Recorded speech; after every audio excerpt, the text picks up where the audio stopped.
मेरे प्यारे विद्यार्थियों और उन सभी लोगों को जो इस वीडियो को देख रहे हैं, मेरी तरफ से नमस्कार। आज परसेंटेज की 23rd क्लास है और आज की क्लास में हम लोग आगे बढ़ते हैं जहां तक आपका लास्ट क्लास में क्वेश्चन हुआ था। लास्ट क्लास में जो क्वेश्चन हुए थे वो कौन से चल रहे थे, तो हम लोग पढ़ रहे थे सेल्समैन, सेल्स टैक्स और टोटल सेल्स कमीशन। इस तरीके के क्वेश्चन हमने लास्ट क्लास में 5 क्वेश्चन किए थे। तो आज की क्लास में उसी प्रोसेस को आगे बढ़ाते हैं और जो पहला क्वेश्चन आपको स्क्रीन पर दिख रहा है, ये तो आपका जो लास्ट क्लास में जिस तरीके के क्वेश्चन कर रहे थे डायरेक्ट सेम टू सेम से वैल्यू अलग है और उसी पैटर्न पर क्वेश्चन है। तो आज की क्लास में केवल और केवल 3 क्वेश्चन करने वाले हैं, जिसमें से पहला क्वेश्चन लास्ट क्लास से डायरेक्ट लिंक है। बाकी जो 2 क्वेश्चन है वो लास्ट क्लास के पैटर्न पर ही क्वेश्चन है, लेकिन देखेंगे अगर आप तो आपको लगेगा कि थोड़ा सा डिफरेंट तरीके के वो क्वेश्चन आपको लगेंगे। तो चलिए क्वेश्चन वाइज आगे बढ़ते हैं। जो पहला क्वेश्चन है मैं पढ़ूंगा और आप करेंगे, साथ में मेरे से पहले भी कर सकते हैं आप, क्योंकि अगर आप पहले क्लास पीछे की क्लास देख चुके हैं तो आपको समझ में आ चुका है कि किस तरीके से डायरेक्टली क्वेश्चन का आंसर निकाल सकते हैं आप। जैसे क्वेश्चन क्या है, ये लिखा है it salesman is allowed, it नहीं है वो ए है, वो इट की जगह ए होना चाहिए, वो इट लिखा हुआ है। A salesman is allowed 4.5% commission on the total sales made by him and bonus of 0.5% on the sales above ₹10,000 if his total earning is ₹1,250, find the total sales। Question यह है कि एक सेल्समैन को कुल बिक्री पर कुल सेल का 4.5% कमीशन दिया जाता है और अगर बिक्री 10,000 से ऊपर की है तो 10,000 से ऊपर की बिक्री पर उसे 0.5% अतिरिक्त बोनस के रूप में भी प्राप्त होता है।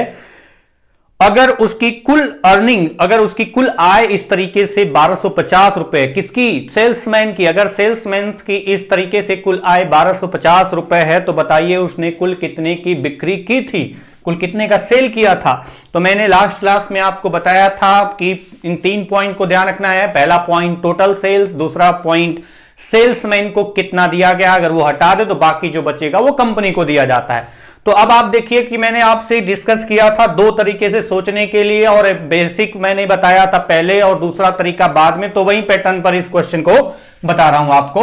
बोला गया कि एक सेल्समैन को अलाउ किया गया 4.5% कमीशन मिलेगा, और अगर वो 4.5% कमीशन की बात की गई है टोटल सेल पे, तो चाहे वो 10,000 से कम हो या ज्यादा, पूरे पर आपको उसको देना पड़ेगा 4.5% कमीशन।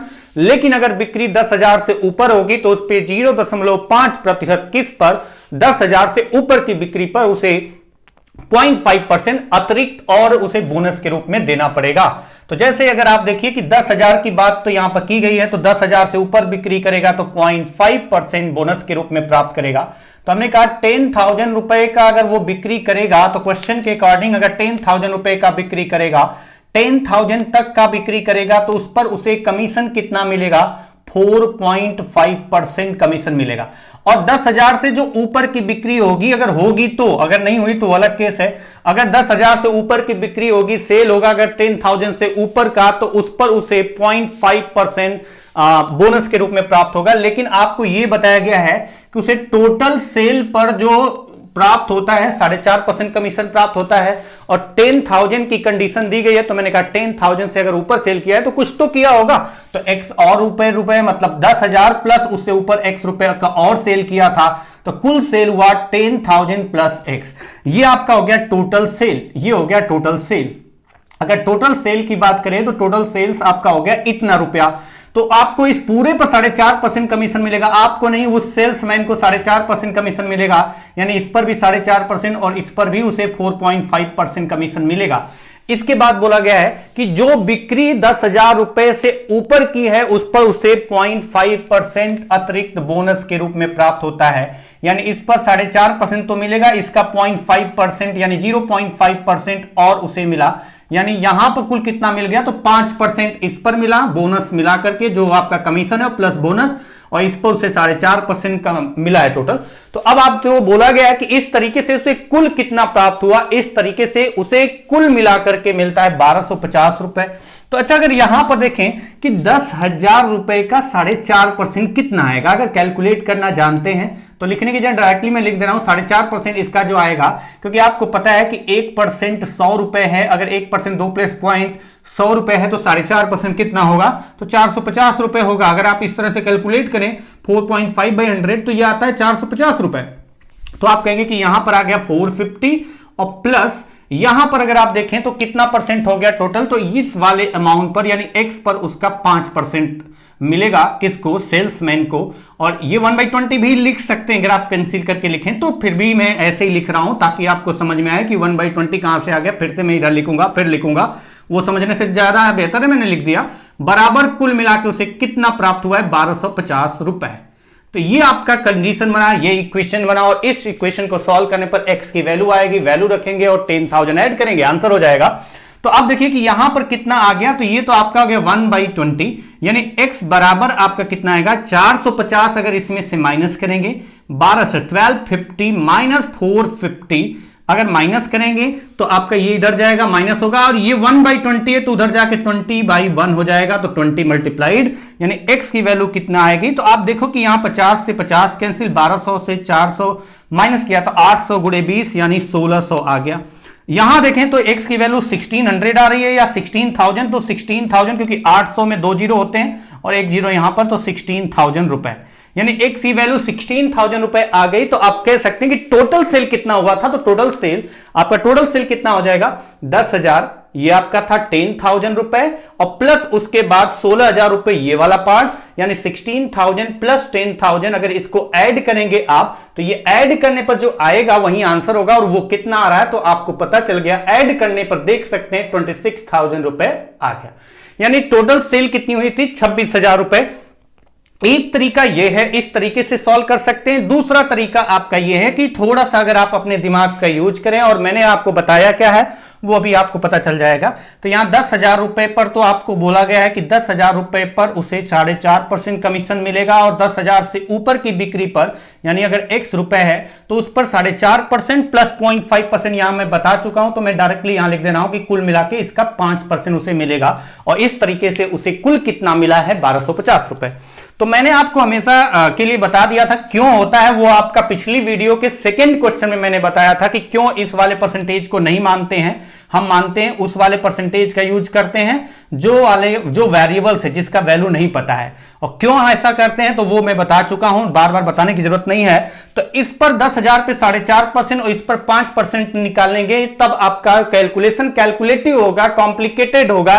तो मैंने आपको बताया था कि डायरेक्टली जो वेरिएबल्स है वही आपका परसेंटेज यूज कर लेते हैं। यानी मैंने कहा कि अगर सेल्समैन ने ऐसा काम किया, अगर सेल्समैन ऐसा काम करे कि टोटल सेल पर वो 5% कमीशन अपना रख ले, मतलब आपका देखिए कि इसके कंपेयर में वो कमीशन अगर रख रहा है तो पहले के कंपेयर में ज्यादा पैसे ले लेगा या उतना ही रखेगा अपने पास जितना पहले ले रहा था, कंडीशन दी गई है जो क्वेश्चन उसके अकॉर्डिंग।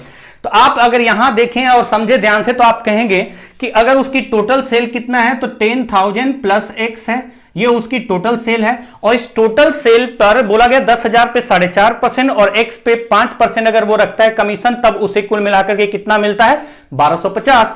लेकिन अगर हम कहते हैं कि पूरे अमाउंट पर अगर वो 5% कमीशन रखे, कौन सा वाला यूज करना है, किस वाले परसेंटेज का यूज करना है, हमेशा वेरिएबल्स वाले परसेंटेज का यूज करना है, मैं बता चुका हूं क्यों। तो चलिए आगे बढ़ते हैं। तो पूरे अमाउंट पर मतलब इस पर भी 5% वो कमीशन रख ले और इस पर भी 5% कमीशन रख ले, तो हम ये कह सकते हैं इस पर 10,000 पर भी 5% कमीशन है, एक्स पर भी 5% कमीशन है, यानी दोनों पर ओवरऑल हमें 5% कमीशन, हमें नहीं सेल्समैन को कितना मिला कमीशन। इस कंडीशन के अकॉर्डिंग टोटल सेल पर उसने 5% कमीशन रख लिया।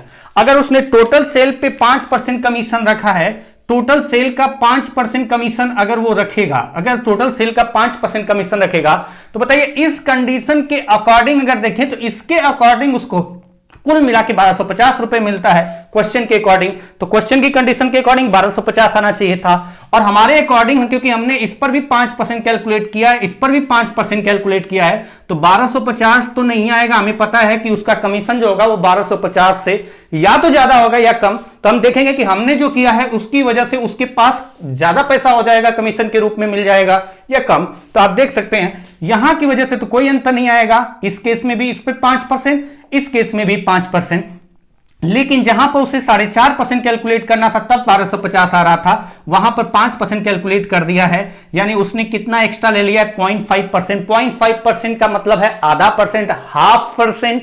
हाफ परसेंट 1% इसका कितना होगा 100, तो हाफ परसेंट कितना होगा उसका हाफ 50 रुपए, यानी 0.5% जो आपका आ रहा है 0.5% वो 50 रुपए, यानी 50 रुपए एक्स्ट्रा कमीशन पहले इस कंडीशन से इस कंडीशन में उसका कमीशन 50 रुपए एक्स्ट्रा है, यानी जो 5% है ओवरऑल इस टोटल सेल का 5% 1250 में 50 ऐड कर दिया, यानी 1% की वैल्यू कितनी आ जाएगी, तो आप कहेंगे कि 1300 डिवाइडेड बाई 5, ये डिवाइड करते हैं तो 5 से डिवाइड किया, 5 2 10, 5 6 30 और 0 260 रुपए, यानी 100% की वैल्यू कितनी आ जाएगी 26000 और लगा दिया, यानी 26,000 रुपए। यानी अब आप कह सकते हैं कि उस सेल्समैन के द्वारा कुल जो सेल किया गया था वो 26,000 रुपए का सेल किया गया था।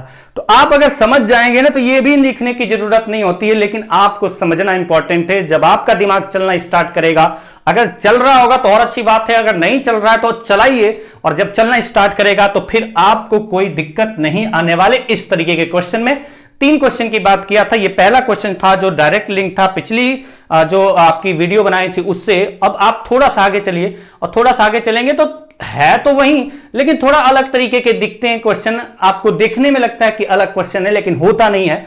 तो ये जो सेकेंड क्वेश्चन है आज की क्लास का, पहले इस क्वेश्चन को देख लेते हैं कि क्वेश्चन क्या है। क्वेश्चन है A shopkeeper charges sales tax of X% up to ₹2,000 and above it he charges Y%. A customer pays total tax of ₹320 when he purchases the goods worth ₹6,000 and he pays the total tax of ₹680 for the goods worth ₹12,000. The value of Y minus X is। Hindi में अगर बात करें तो question ये कहा जा रहा है कि एक दुकानदार 2,000 रुपए का सामान अगर किसी को देता है, 2,000 तक का सामान अगर किसी को देता है तो उस पर X% सेल्स टैक्स चार्ज करता है, और अगर इससे ऊपर का अगर सेल का पार्ट होगा, जैसे अगर वो 2,500 रुपए का सेल कर दें, एक एग्जांपल लें 2,500 रुपए का सेल कर दिया तो 2,000 पे X% लेगा, और जो ऊपर का 500 है उस पर Y% चार्ज करता है, और उससे ऊपर के अमाउंट पर Y% सेल्स टैक्स के रूप में लेता है या प्राप्त करता है। एक कस्टमर जो कि 6,000 रुपए का सामान खरीदता है वह 320 रुपए सेल्स टैक्स देता है, और दूसरा अगर या फिर ऐसे कहें कि अगर वही जो कस्टमर है, अगर वही कस्टमर जो, एक बार फिर से मैं रिपीट कर दे रहा हूं हिंदी में, एक दुकानदार जो है वो 2,000 रुपए तक पर X% सेल्स टैक्स चार्ज करता है और उससे ऊपर के अमाउंट पर Y% सेल्स टैक्स चार्ज करता है। एक कस्टमर जो 6,000 रुपए का सामान खरीदता है वह सेल्स टैक्स के रूप में 320 रुपए अदा करता है, और वहीं अगर 12,000 रुपए का सामान खरीदता कस्टमर तो उसे सेल्स टैक्स के रूप में 680 रुपए देना पड़ता।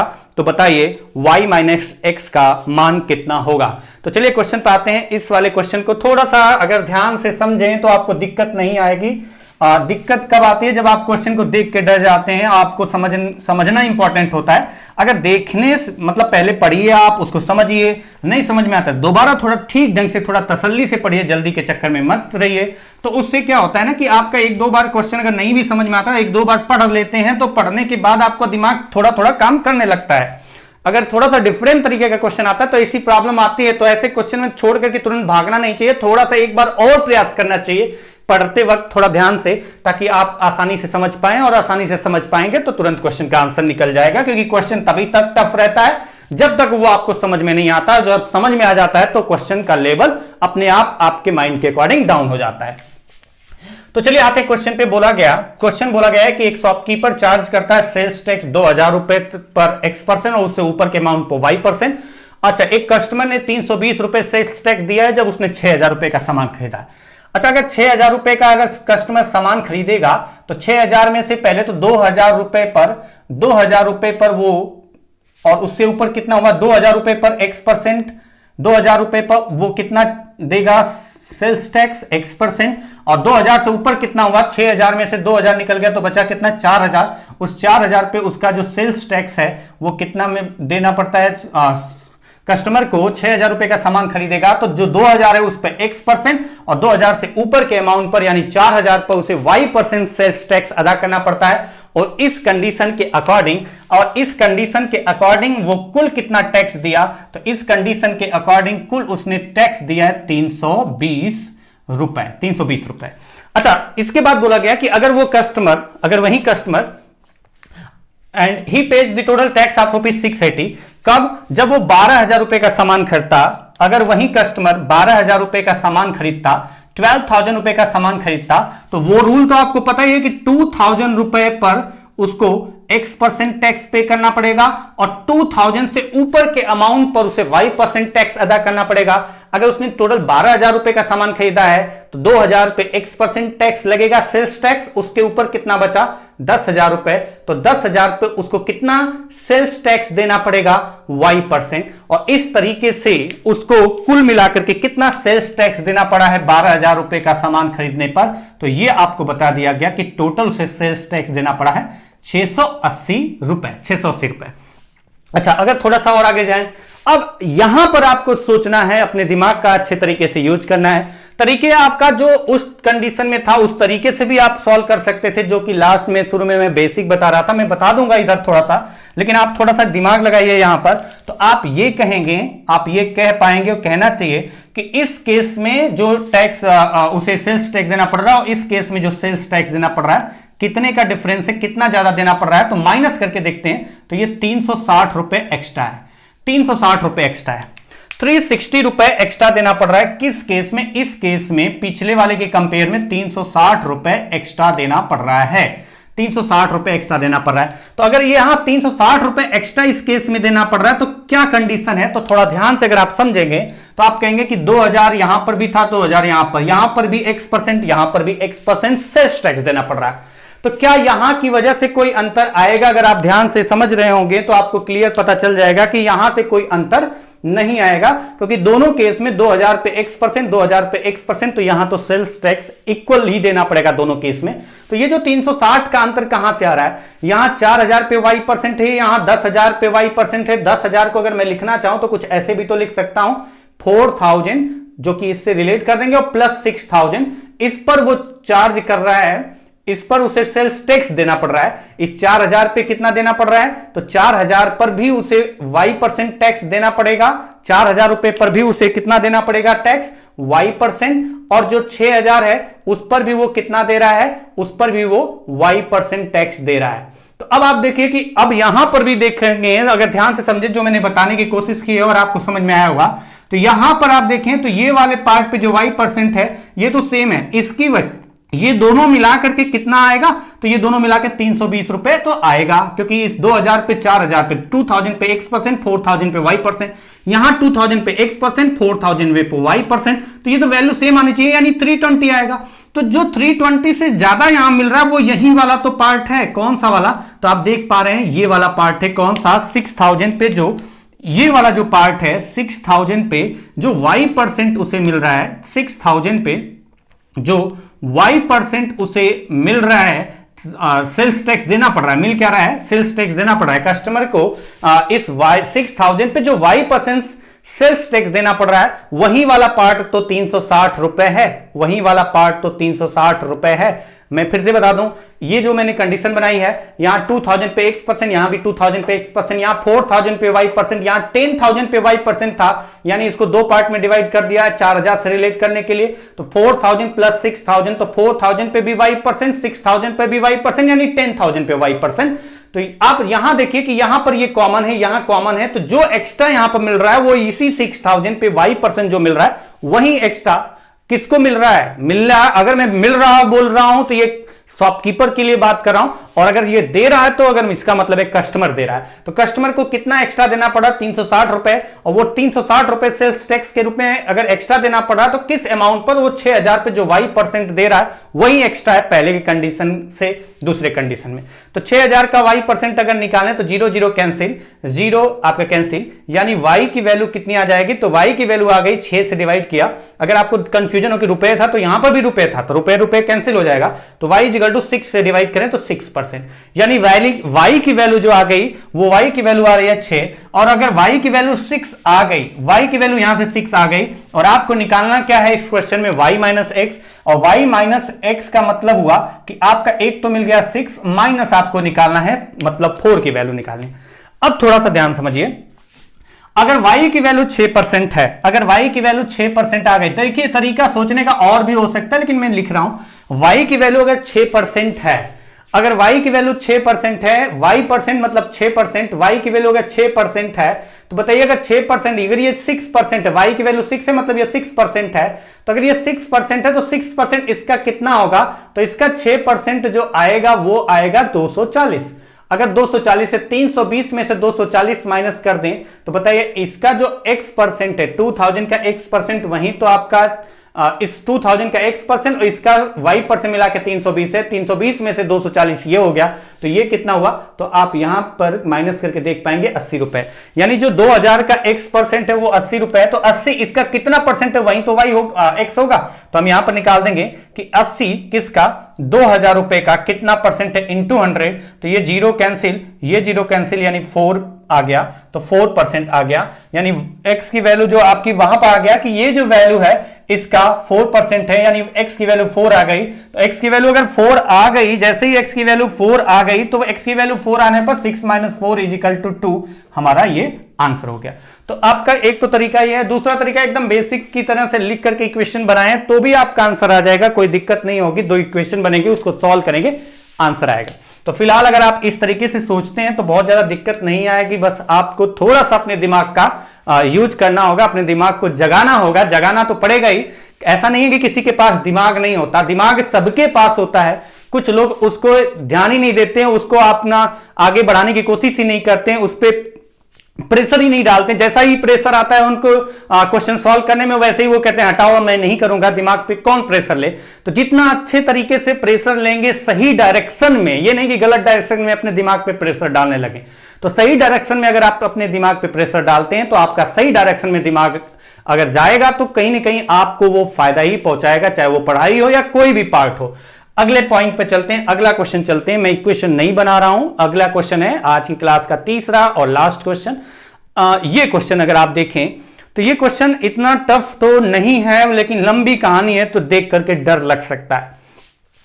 A salesman is appointed on the basic salary of rupees 1200 per month and the condition that for every sales of rupees 10,000 above rupees 10,000 he will get 50% of basic salary and 10% of the sales as a reward. This incentive scheme does not operate for the first rupees 10,000 of sales. What should be the value of sales if he wants to earn rupees 7,600 in a particular month? अच्छा, ये point आपका question Hindi में क्या है, अगर आपको हिंदी में अगर इसको समझना हो तो बोला गया है कि एक सेल्समैन को नियुक्त किया जाता है इस कंडीशन पर कि उसे 12,000 रुपए प्रति महीना सैलरी मिलेगी, 12,000 रुपए प्रति महीना सैलरी मिलेगी, फिक्स सैलरी है उसकी 12,000, और 12,000 रुपए प्रति महीना, सॉरी 12,000 नहीं 1,200 रुपए, एक सेल्समैन को नियुक्त किया जाता है इस कंडीशन पर कि उसे 1,200 रुपए प्रति महीना सैलरी मिलेगी, मतलब कि उसे फिक्स सैलरी 1,200 रुपए मिलेगी, और अगर वह बिक्री करता है 10,000 रुपए से ऊपर की, ध्यान से समझना जो पॉइंट है यह 10,000 से ऊपर वाला, और अगर वह बिक्री करता है 10,000 रुपए से ऊपर की तो प्रत्येक 10,000 जो 10,000 से ऊपर होगा, यह कंडीशन है कि प्रत्येक 10,000 जो 10,000 रुपए से ऊपर का है उस पर उसे 10% रिवार्ड के रूप में मिलेगा, और प्लस उस 10,000 पर 10% तो मिलेगा, उसे जो बेसिक सैलरी थी उसका 50% मतलब आधा और मिलेगा। तो तो 10,000 का 10% आपका हो गया 1,000 और जो 1,200 था उसका आधा मतलब 600 और यानी 1,600 हो जाएगा। तो और मिलेगा। उसके बाद बोला गया और यह भी बोला जा रहा है कि यह इंसेंटिव स्कीम जो है वो शुरू के पहले 10,000 रुपए पर लागू नहीं होती। तो बताइए अगर सेल्समैन एक महीने में 7,600 रुपए अर्न करना चाहता है तो बताइए कि उसने कुल कितने का सेल किया था। सेल कुल कितने का करना पड़ेगा कि उसे एक महीने में 7,600 रुपए प्राप्त हो जाए। तो अगर वो अर्न करना चाहता है एक महीने में 7,600 रुपए तो वो कितने का सेल करे। यहां पर पॉइंट ध्यान देने वाला यह है कि यह बोला गया है कि उसके ऊपर किसके ऊपर 10,000 से जो ऊपर का अमाउंट होगा उस अमाउंट पर, जो 10,000 से ऊपर का अमाउंट होगा उस अमाउंट पर अगर वो 10,000 का होगा तब उसे उसका 10% मिलेगा और प्लस जो बेसिक सैलरी है 1,200 उसका आधा यानी 600। तो 10% 10,000 का अगर 1,000 देखते हैं निकालने पर आता है और जो बेसिक सैलरी 1,200 का आधा 600 तो यानी 1,600 मिलेगा। तो अब आप देखिए इसको लिख के समझाऊंगा तो ज्यादा बेहतर तरीके से समझ में आएगा, बोलूंगा तो पता नहीं क्या बोल रहा हूं आप समझ नहीं पाओगे।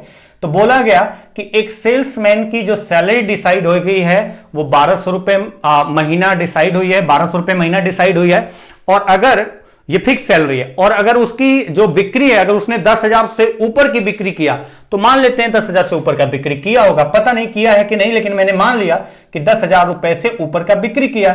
तो 10,000 रुपए से ऊपर कुछ तो बिक्री किया होगा यानी टोटल सेल हमने माना कि टोटल सेल कितना हुआ 10,000 और उससे ऊपर की बिक्री, तो यानी टोटल सेल यहां पर निकल के आएगा 10,000 प्लस टोटल सेल्स कितना हो जाएगा 10,000 प्लस एक्स, 10,000 रुपए और उससे ऊपर की बिक्री पता नहीं कितना किया एक्स माना तो यानी टोटल सेल हो गया 10,000 प्लस एक्स। ये आपसे क्वेश्चन मार्क है, ये आपसे पूछा गया है और आपसे ये भी बोला गया है कि जो उसकी कंडीशन है कि उसे 1,200 रुपए सैलरी मिलेगी, 1,200 रुपए तो उसकी सैलरी बनेगी, 1,200 रुपए तो सैलरी मिलेगी फिक्स मंथली, एक महीने में उसे 1,200 रुपए मिलेगा ही मिलेगा, बिक्री करे नहीं करे एक महीने तो उसे 1,200 रुपए मिलेगा। कंडीशन इस सैलरी की कंडीशन यह है कि 1,200 रुपए उसको दिया जाएगा सेल्समैन को, वो नियुक्त कर दिया गया है। अब उसके बाद बोला गया कि अगर वो 10,000 रुपए से ऊपर बेचता है तो जो 10,000 से ऊपर का अमाउंट होगा इस अमाउंट पर 10,000 से ऊपर का जो अमाउंट होगा उस प्रत्येक अमाउंट पर 10,000 से ऊपर के प्रत्येक अमाउंट पर, तो इसको x लिखने से बेहतर है कि 10,000 से ऊपर हर एक 10,000 पे अगर 10,000 करेगा तो इसका 10%, तो 10,000 जितना होगा उसको मान लेते हैं 10,000 कितनी बार है n टाइम्स। अगर 10,000 होगा तो 10,000 का 10%, 20,000 होगा तो 20,000 का 10%, 30,000 होगा तो 30,000 का 10%। थोड़ा सा अगर आपको कंफ्यूजन लग रहा हो तो ये मैंने इसलिए लिखा कि 10,000 से ऊपर के अमाउंट पर, ये बोला गया 10,000 से ऊपर का अगर अमाउंट है तो प्रत्येक 10,000 पे, हर एक 10,000 पे जितनी बार 10,000 से ऊपर 10,000 और मिलेगा। जैसे मैं कहता हूं 30,000 का बिक्री किया तो 30,000 का अगर बिक्री किया तो 10,000 रुपए पर तो उसका कोई मतलब नहीं कमीशन मिलेगा। उसके ऊपर का जो बार्ट हुआ 20,000 रुपए उस पर हर एक 10,000 पे यानी 10,000 10,000 और प्लस 10,000 तो इस पर उसे क्या मिलेगा, इसका 10%, इसका 10% और इसका भी 10% यानी ये आएगा 1,000 और ये भी कितना आएगा 1,000। उसके बाद बोला गया बेसिक सैलरी का, जो बेसिक सैलरी थी 1,200 रुपए उसका आधा 600 यानी 1,600 मिलेगा, इसका भी आधा मतलब फिर इसमें भी वही कंडीशन है 600 यानी 1,600 मिलेगा। तो ये आपका क्वेश्चन में बोला जा रहा है, थोड़ा ध्यान से समझेंगे। तो मैंने x लिखा उसे हटा दिया क्योंकि यहां बोला गया 10,000 से ऊपर के प्रत्येक 10,000 की बिक्री पर अगर वो 10,000 की जगह 8,000 बिक्री करेगा तो उसे कुछ नहीं मिलेगा, न तो आपको न तो उसे मिलेगा इसका आधा भी नहीं मिलेगा और उसके अलावा जो आपका बिक्री 8,000 उसका भी 10% नहीं मिलेगा। 10,000 प्रत्येक 10,000 जब होगा तब 10,000 होगा तब उसे मिलेगा उसका 10% और बेसिक सैलरी का आधा, अगर नहीं हुआ तो उसे नहीं मिलेगा। यानी अगर आप थोड़ा ध्यान से समझें तो अगर 10,000 से ऊपर का सेल करता है, अगर 10,000 से ऊपर का सेल करता है तो 10,000 से ऊपर के सेल पर तो इसका 10,000 जो है 10,000 से ऊपर के सेल पर 10,000 जो ऊपर का सेल है 10,000 से ऊपर का जो सेल है मैंने कहा कि ये 10,000 है तो इसका 10% मिलेगा, 10% का मतलब 1,000 मिलेगा और प्लस इसका जो बेसिक सैलरी है उसका आधा मिलेगा 50% यानी 600 यानी 1,600 रुपए मिलेगा। तो हम कह सकते हैं 10,000 पे, अगर 10,000 पे देखें तो उसे कितना मिलेगा, तो प्रत्येक 10,000 जो 10,000 से ऊपर है उस पर 1,600 मिलेगा और कितना कितनी बार ये 10,000 ऊपर है इसका, अगर 30,000 होगा तो 10,000 दो बार है, 40,000 होगा तो 10,000 निकाल दिया, 10,000 तीन बार एक्स्ट्रा है। तो ये जो 1600 मिलेगा प्रत्येक 10,000 पे, और 10,000 इससे ऊपर कितनी बार है, तो हमने लिखा है n टाइम्स है। 20,000 होता, अगर मान लेते हैं कि इससे ऊपर वाला अमाउंट 20,000 होता तो 10,000 दो बार होता, इससे वाला ऊपर वाला अमाउंट अगर 30,000 होता तो 10,000 इंटू 3 30,000 होता, तो हर एक 10,000 पे 1600 मिलेगा। तो कितनी बार 10,000 है, n टाइम्स। जो आपका 10,000 से ऊपर का अमाउंट है वो 10,000 कितनी बार है, तो हमने कहा n टाइम्स है, और n टाइम्स है तो हर एक 10,000 के लिए 1600, n टाइम्स 1600, तो और ये 1200 जो बेसिक सैलरी थी वो, तो ये मिला करके बोला गया कि अगर वो इस तरीके से 7,600 रुपए प्राप्त करता है, तो बताइए कि उसने टोटल सेल कितना किया था। तो टोटल सेल कितना किया था, अगर बोला पता चल जाए कि 10,000 से जो ऊपर वाला जो 10,000 है वो कितनी बार है, अगर ये पता चल जाए तो टोटल सेल निकाल सकते हैं। तो यहां से अगर आप देखें, अगर समझ पाए होंगे जो मैंने बताया है, तो आप समझ पाए होंगे, तो आप यहां लिख जाएंगे 1600 और plus N sorry 1600 into N equal to, ये 1200 अगर इसमें से माइनस करें तो 0 0 4 एंड 6 6400। तो n की वैल्यू कितनी आ गई, यहां से n की वैल्यू आ गई 4, यहां से n की वैल्यू कितनी आ गई, तो आप कह पाएंगे कि n की वैल्यू 4 आ गई। तो हम यहां पर बता सकते हैं, यहां पर आप भी बता सकते हैं कि कुल सेल कितना हुआ, तो कुल सेल हुआ 10,000 और प्लस 10,000 कितनी बार, n की वैल्यू 4 आ रही, यानी 1600 4 बार मिले, यानी 10,000 से जो ऊपर का 10,000 अमाउंट था वो 4 बार था, तो 10,000 इंटू 4, यानी टोटल कितना का बिक्री हुआ, तो टोटल सेल्स आ गया 50,000 रुपए। अगर मैंने सही किया, आप समझ पाए होंगे, तो आपको क्लियर हो गया कि उसका जो टोटल से what should be the value of sales if he wants to earn rupees 7,600 in particular month. तो इसका मतलब हुआ कि 10,000 से ऊपर की कितनी वैल्यू थी, 40,000, और शुरू का 10,000, यानी टोटल सेल कितना का किया था, वो 50,000 का। तो आज की क्लास, जो कि मैंने बोला था कि आज की क्लास में 3 ही क्वेश्चन होने वाले हैं, जिसमें से पहला क्वेश्चन आपकी पिछली क्लास से रिलेटेड था, बाकी 2 क्वेश्चन थोड़ा सा डिफरेंट तरीके के दिख रहे थे नहीं, बस आपको अपने दिमाग का यूज करना था। फिलहाल आज की क्लास यहीं समाप्त करते हैं, मिलते हैं अगली क्लास में, तब तक के लिए नमस्कार।